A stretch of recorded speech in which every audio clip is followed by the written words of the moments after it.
घर के आंगन में एक मजदूर व्यक्ति जो कि एक बिस्तर पर पड़ा हुआ है और काफी ज्यादा बीमार है। उसके पास में उसकी पत्नी बैठी हुई है और उसके सिरहाने से उसकी बेटी बैठी हुई है। वह बार बार खांस रहा है और यहाँ पर जो पत्नी है वो कह रही है कि अगर आप इतने ही बीमार हो तो क्यों ना मैं अपने इस मंगलसूत्र को बेच दूं, क्योंकि आप सही रहोगे तो और भी ऐसे मंगलसूत्र बन जाएंगे। लेकिन पति उसे मना कर रहा है और कह रहा है कि नहीं, मेरी बीमारी के लिए इसे मत भेजना।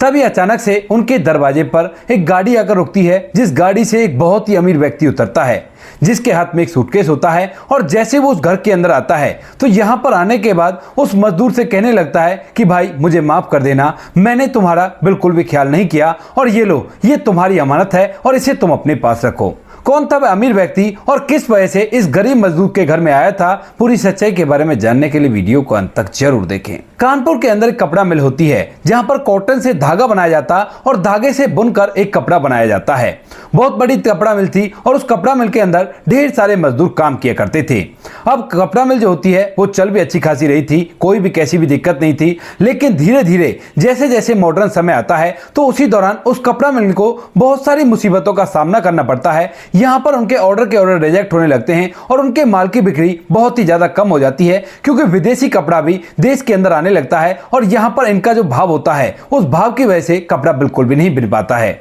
अब तक तो इस कंपनी को केवल मैनेजर चलाया करते थे और जो मुनाफा हुआ करता था उसे मालिक तक पहुंचा दिया करते थे। लेकिन जब कपड़ा मिल के अंदर घाटा होने लगता है और कंपनी को इधर उधर से लोन उठाना पड़ता है तो उसके बाद जो मालिक होता है, जिसका नाम विक्रम सिंह होता है, वह अपनी पुश्तैनी बिजनेस को इस तरह से डूबता हुआ देखकर रोज के रोज अपनी कंपनी में आने लगता है और खुद से पूरे बिजनेस को देखने लगता है, क्योंकि उस कंपनी के अंदर जितना घाटा फिलहाल आ रहा है उतना घाटा उन्होंने कभी भी सहन नहीं किया है। यहाँ पर विक्रम सिंह आकर खुद से सब कुछ देखते हैं, लेकिन उन्हें कोई भी ऐसी गड़बड़ दिखाई नहीं देती जिससे वे साबित कर सके कि कोई ना कोई कंपनी का व्यक्ति इस काम को कर रहा है। इसके बाद वे काफी ज्यादा परेशान होते हैं और बार बार अपने उन मैनेजरों की मीटिंग लेते हैं जिनकी सैलरी काफी ज्यादा है और उनसे कहने लगते हैं कि ये घाटा क्यों आ रहा है और क्या कारण है जो कंपनी पैसा नहीं कमा रही है। तो यहाँ पर जो मैनेजर होते हैं वो तरह तरह के सुझाव देते हैं जो कि किताबों में लिखे हुए थे, लेकिन कोई भी जमीनी लेवल पर किसी भी चीज की जांच करके उन्हें अच्छा सुझाव नहीं देता है। कोई मैनेजर तो कहता है कि ऐसा करिए, आप अपने कपड़े की ऐड करवाइए ताकि हमारे पास बड़े बड़े ऑर्डर आ सके और हमारे कपड़े को लोग पसंद करने लगे।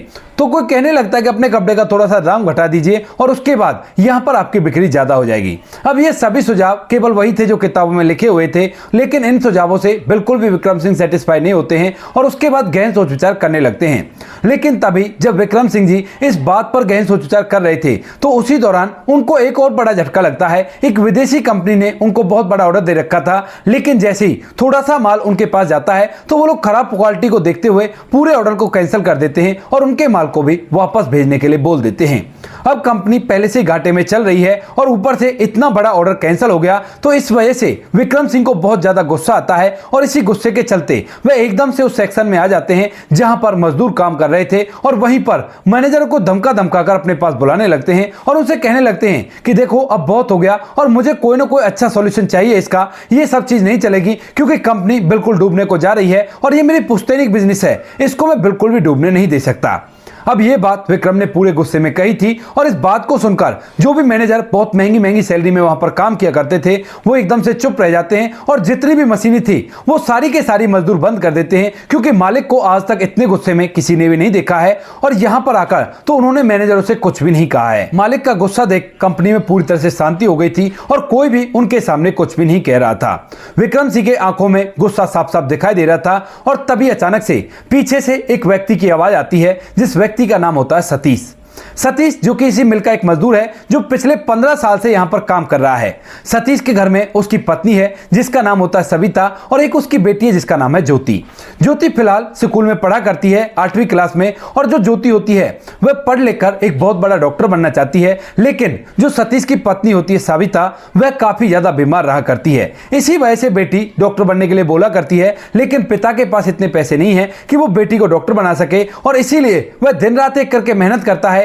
कई बार तो वो कई कई दिन तक ओवर टाइम भी लगा दिया करता है ताकि वे कैसे भी करके अपनी इकलौती बेटी का वो सपना पूरा कर सके, क्योंकि यहाँ पर उनको वो ही एक संतान है और उसके अलावा उन्हें और कोई बच्चे नहीं होंगे, क्योंकि डॉक्टर ने बता दिया था कि इस बच्चे के बाद अगर आप बच्चा करोगे तो बहुत ही खतरा का सामना आपको करना पड़ सकता है, और उसके बाद से उन लोगों ने बच्चा पैदा करने के बारे में सोचा ही नहीं है। तो यहाँ पर जो सतीश होता है वो बड़ी धीमी सी आवाज में कहता है कि साहब, अगर आप बुरा ना माने या नाराज ना हो और मुझे धमकाए ना तो मैं क्या आपको कुछ बता सकता हूं। अब इस बात को सुनकर यहाँ पर जो मैनेजर होता है वह सतीश की तरफ देखता है और देखने के बाद कहने लगता है कि अरे तू भी बीच में बोल रहा है, जब हमारे पास ही कोई सॉल्यूशन नहीं है तो तुझे यहाँ पर बोलने की जरूरत नहीं है, निकल जाए यहाँ से और अपना काम देख वहां पर जाकर। तुम्हें तो केवल मशीन के अंदर कपास डालना पड़ता है ना, तो उसी काम से अपना काम रख और इस काम में बिल्कुल भी टांग मत अड़ा। ऐसा कहकर वह उसे धमका देता है और यहाँ पर जो सतीश होता है वह पीछे मुड़कर अपनी मशीन की तरफ जाने लगता है। लेकिन यहाँ पर जो कंपनी का मालिक होता है विक्रम सिंह, वह उसे देखकर बहुत कुछ सोचने लगता है और तभी वह उसे आवाज लगाता है, कहता है कि रुको भाई, बताओ तुम्हारे पास क्या आइडिया है।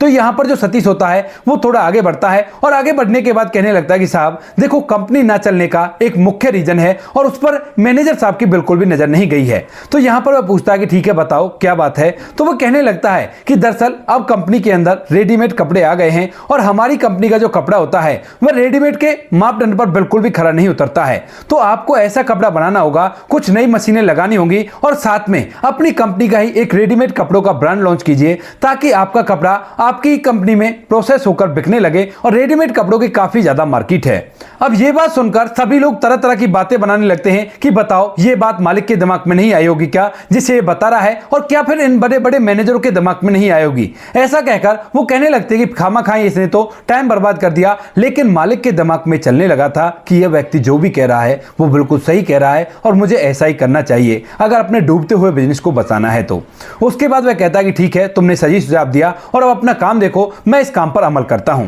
यहां पर जब मैनेजर ये देखते हैं कि मालिक उसके काम पर अमल करने के लिए बोल रहा है तो उसके बाद उन्हें बड़ा ही गुस्सा आता है, क्योंकि वो एक मामूली सा मजदूर है जो ज्यादा पढ़ा लिखा भी नहीं है। वो तो केवल कपास की गठरियों को उस मशीन के अंदर डाला करता है जिससे कपास से धागा बना करता है। इसके बाद जो विक्रम होता है वह अपने एक भरोसेमंद साथी के पास फोन करता है और जब उसे आइडिया बताता है तो वह उससे कहता है कि यार ये तो बहुत ही बिंदास आइडिया है और ये बात तेरे दिमाग में क्यों नहीं आई। अगर तू ऐसा करेगा तो सच में तुम्हारी सेल ज्यादा बढ़ जाएगी और जब एक बार तुम अच्छे कपड़े बनाकर मार्केट में उतार दोगे तो उसके बाद देखना कि तुम्हारे कपड़ों की ही डिमांड हो जाएगी। ऐसा कहकर वह उसे अप्रिशिएट करता है और इसके बाद विक्रम इस पर काम करने लगता है। वह 2-3 नए वर्करों को हायर करता है जो इस बात की रिसर्च करेंगे कि किस तरह का कपड़ा मार्केट में चला करता है और उन्हें किस तरह का कपड़ा बनाना चाहिए। यहां पर यह काम चलने लगता है और इधर जो मैनेजर होते हैं वह सतीश की इन बातों से काफी ज्यादा जलने बोलने लगे थे और उसके बाद उनमें से एक मैनेजर सतीश के पास जाता है और उसे कंपनी से निकलने के लिए कह देता है। कहता है कि मालिक ने बोल दिया है कि तुम्हारे आइडिया से कुछ भी नहीं हुआ और तुम्हारे आइडिया की वजह से उनका काफी ज्यादा नुकसान हो गया है और तुम्हें कंपनी से निकाल दिया जाना चाहिए।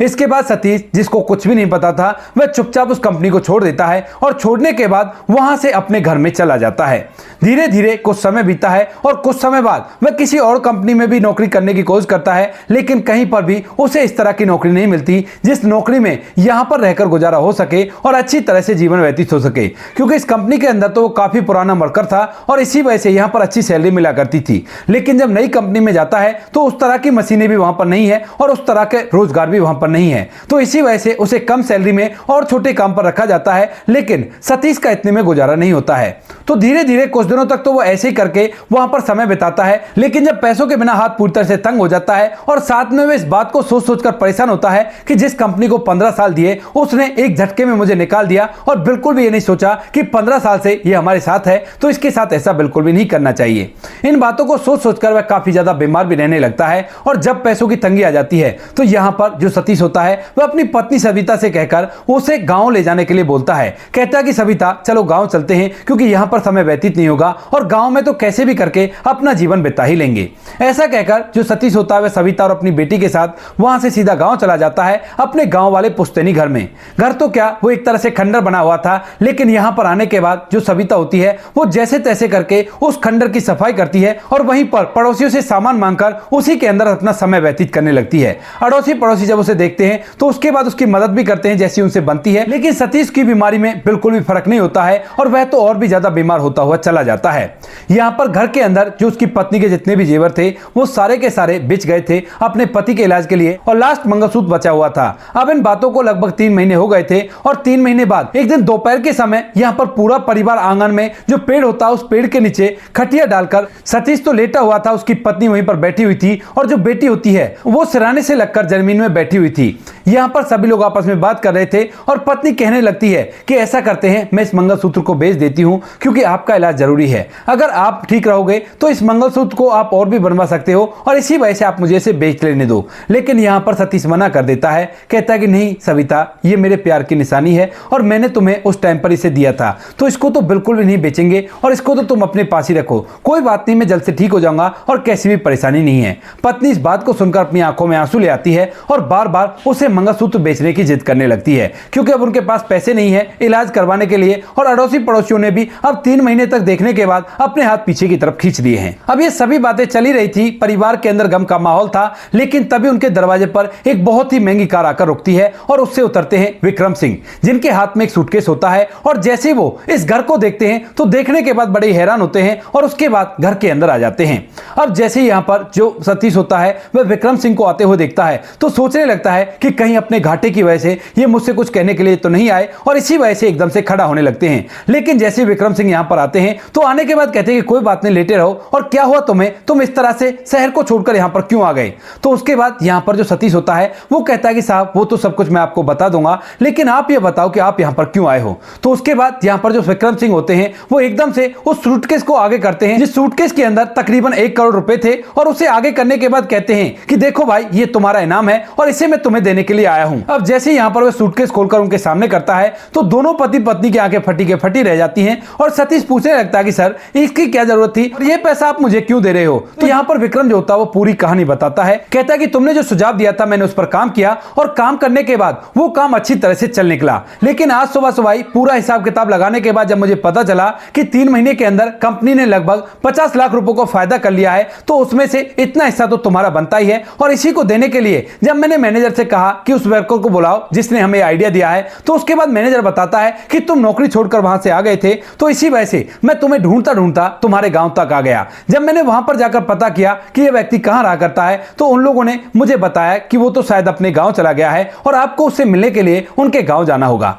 इसके बाद मैं तुम्हारे पास आता हूं और यहां पर आकर मैं तुम्हें तुम्हारा हिस्सा दे रहा हूं और तुमने नौकरी क्यों छोड़ दी, तुम ऐसा करो मेरे साथ चलो और यहां पर जो दूसरा प्लांट मैंने लगाया है रेडीमेड कपड़ों का, उस प्लांट को तुम ही देख लेना और कोई भी दिक्कत नहीं है। अब इस बात को सुनकर यहां पर जो सतीश होता है वो एकदम से विक्रम के सामने हाथ जोड़ लेता है और कहता है कि मालिक मुझे माफ कर देना। अब विक्रम इस बात को देखकर हैरान हो जाता है और कहने लगता है कि क्या हुआ भाई, तुम माफी क्यों मांग रहे हो। तो सतीश कहता है कि मालिक, जब आपके मैनेजरों ने मुझे नौकरी से निकाल दिया था तो मैंने आपको ढेर सारी गालियां दी थी, ये सोचकर कि आपने मेरी जिंदगी बर्बाद कर दी और 15 साल की मेहनत नहीं छोड़ी, तो उन्हीं के लिए मैं आपसे क्षमा चाहता हूं। भले ही आप उस समय मुझे नहीं देख रहे थे, लेकिन मेरे मन से बहुत सारी गालियां आपके लिए निकली थी। इस बात को सुनकर विक्रम सिंह कहने लगते, गालियां दी थी, किसने तुम्हें नौकरी से निकाला था, क्योंकि मैनेजर तो बोल रहा था कि वो खुद ही निकल गया। लेकिन तभी यहां पर सतीश कहता है कि नहीं साहब, मैं खुद नहीं निकला था, उन्होंने मुझे निकाला था और कारण ये बताया था कि जिस काम को मैंने आपको बताया है उसमें आपको घाटा आ गया और आप ही मुझे निकालने के लिए बोल रहे हैं। इसके बाद यहां पर जो विक्रम सिंह होता है वो कहता है कि अगर ऐसी बात है तो तुम अभी के अभी मेरे साथ चलो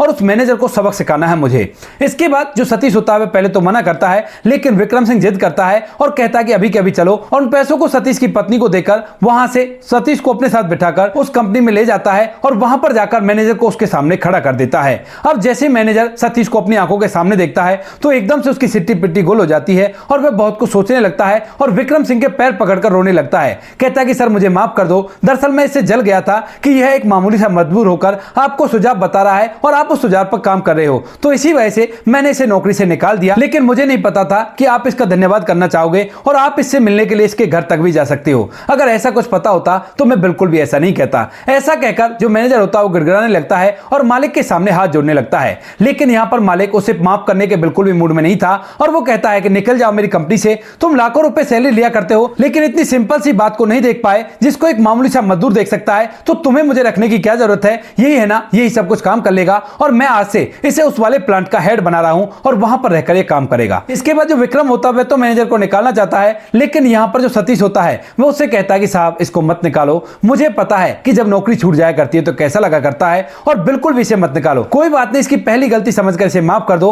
और ये आगे से और भी अच्छी तरह से काम करेगा। यह बात सुनकर जो मैनेजर होता है वह सतीश की तरफ देखता है और एकदम से उसकी आंखों में आंसू आ जाते हैं और वह हाथ जोड़कर सतीश से माफी मांगता है और कहता है कि भाई मैंने तो तुम्हारे साथ इतना बुरा किया लेकिन उसके बावजूद भी तुम मुझे माफ करने के लिए बोल रहे हो, आप जैसा इंसान मिलना मुश्किल ही नहीं बिल्कुल से नामुमकिन है। इसके बाद सतीश कहता है कि कोई बात नहीं, अपना काम करो और इस तरह से आगे से मत करना। यहां पर जो विक्रम होता है वह सतीश को दोबारा से शहर में लेकर आता है और अपने उस प्लांट का, जिस प्लांट के अंदर रेडीमेड कपड़े बना करते हैं, उसको उसका हेड बना देता है और सतीश अच्छी तरह से उस हेड को चलाता है और नई नई डिजाइन नेट पर से देखकर उनको मॉडिफिकेशन करवा के बनवाता रहता है और यह कंपनी काफी अच्छी तरह से चलने लगती है। कपड़ा मिलकर जितना भी कपड़ा होता है उसकी खपत यही कंपनी कर लिया करती है और यहां पर विक्रम के साथ साथ सतीश भी अच्छा खासा पैसा कमाता है और आज कानपुर के अंदर उसका एक बहुत बड़ा बंगला है, जिस बंगले के अंदर वह अपने परिवार के साथ रहा करता है और उसकी बेटी भी डॉक्टर बन चुकी है। यहां पर जो विक्रम होता है उसने उसकी सैलरी इतनी बढ़ा दी है कि आज वह कंपनी के अंदर केवल 2 घंटे के लिए जाया करता है और महीने के काफी ज्यादा रुपए कमाया करता है।